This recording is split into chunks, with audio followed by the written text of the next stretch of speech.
Օգոստոսի 13-ին ժամը 7:50-ի սահմաններում ոստիկանության Կոտայքի բաժնում անհայտ քաղաքացուց ահազանգ ստացվեց։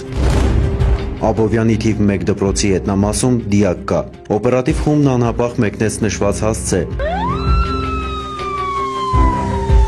Դպրոցի խաղահրապարակից ոչ հեռու 40-ից 50 տարեկան տղամարդ էր ընկած։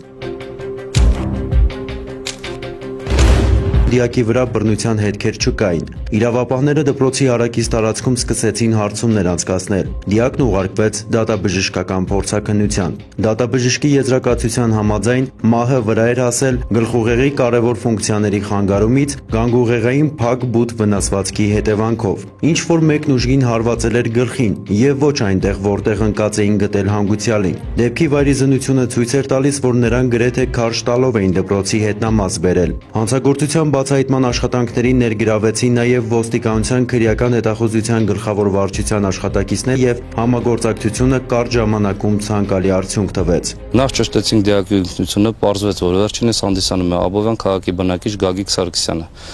Ձեռնարկված համապատասխան միջոցառումների արդյունքում տեղեկություններ ստացվեցին, որ սպանությունը հնարավոր է կատարած լինի Աբովյան քաղաքի բնակիչ Արտյոմ Զաքարյանը, որը սույն թվականի օգոստոսի 14-ին ժամը 18:55-ի սահմաններում Աբովյան քաղաքի հանրապետության փողոցից բերման ենթարկվեց ոստիկանության Կոտայքի բաժին։ Մինչ Արտյոմ Զաքարյանին հայտնաբերելն ու հարցաքննելը, ելնելով այն փաստից, որ Գագիկ Սարգսյանը միայնակ էր ապրում եւ ինքն էր տան միակ սեփականատերը, շրջանառվում էր այն վարկածը, թե նրան տանը տիրանալու համար են սպանել։ Սակայն իրականությունը շատ ավելի պարզունակ էր։ Օգոստոսի 11-ի գիշերը միմյանց անծանոթ Գագիկն ու Արտյոմը մի քանի բաժակ օղու չարաշահումից էին վեճի բռնվել։ Արտյոմ Զաքարյանը չէր հերքում, որ ձեռքով հարվածել է Գագիկ Սարգսյանին, բայց փորձում էր հավատացնել, որ եղածը մի թույլ ապտակ էր։ Ես այդ մարդուն տեսել եմ Դոսաֆի մոտը։ Ինքը ոգելի չմշկի տակ էր, շատ ուժեղ ոգելի չմշկի տակ, շորերը սաղ թաց էր։ Եկավ այնտեղ տրուբակար, այդ տրուբից բռնեց ու չոքեց մնաց։ Ես էլ անցնում էի, դե մարդ չկա, ուժ ժամա, ասի չէ թանգ, ես ում ձեռը մի բան էլի։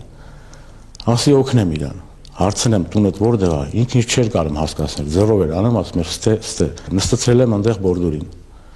Ասել եմ հանգստացի մայր, լրջեցի, որտեղ ես մնում։ Ու տենց դեմա չգիտեմ, ինքը ինձ քֆուր արեց, թե